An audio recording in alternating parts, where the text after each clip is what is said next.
Hello, and welcome back to Real Life with Chrissy. I'm Chrissy. Today's question is another good one and deserves its own explanation. So the question is, you've mentioned PKD and PLD several times. What exactly are they? So let's start with PKD, just because in my journey, PKD is what impacted me first. So a healthy kidney is about the size of your clenched fist, and they are located in your back on each side, kind of tucked up behind your rib cage for protection. And they're shaped kind of like a kidney bean. Makes sense, right? So now imagine this kidney that is the size of a clenched fist slowly filling over years with hundreds of fluid-filled sacs called cysts. And over time, those cysts grow and grow and grow, and they cause the kidneys to become larger and larger, and essentially the healthy tissue gets squeezed out. And most of the time, in most people, essentially the kidneys suffocate, and you end up going into renal failure. However, I like to do things a little differently. Always have my whole life. When my kidneys were removed, they weren't removed because I was in kidney failure. They were removed because they weren't the size of a fist anymore. They were actually about the size of professional footballs, and there just wasn't enough space in my abdomen. Eventually, the cysts take over much of the kidney, and they can't do their job, and it leads to kidney failure, like I said.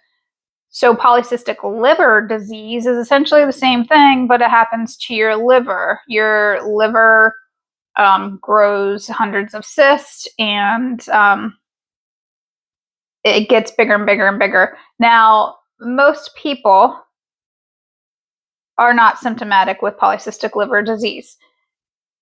It's, like I said, I do things a little differently.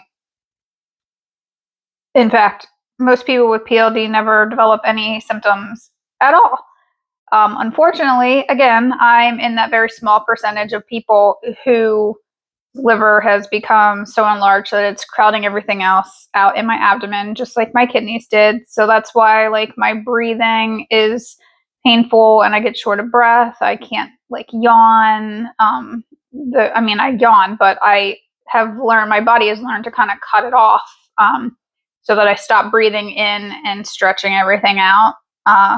It's just like an adaptation that my body did on its own. But eating is a problem. Bending over, everyday activities that you don't even think about have become difficult. And to give you an idea of how uncommon it is for polycystic liver disease to require a transplant due to the size of the liver, it's about 1.5% of people with polycystic liver disease end up needing a liver transplant. So it is not common at all.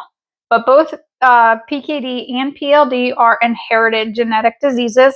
They often run through families, but they don't affect everyone the same way. And even people in the same family can have very different experiences with the disease. So this is just my personal experience and my personal story that I'm sharing with you. Everybody has their own story, and they can be impacted differently. So that is what PKD and PLD are in layman's terms, and I hope you will keep watching and check back tomorrow for the next question in our 10-part series. Thanks so much. Bye-bye.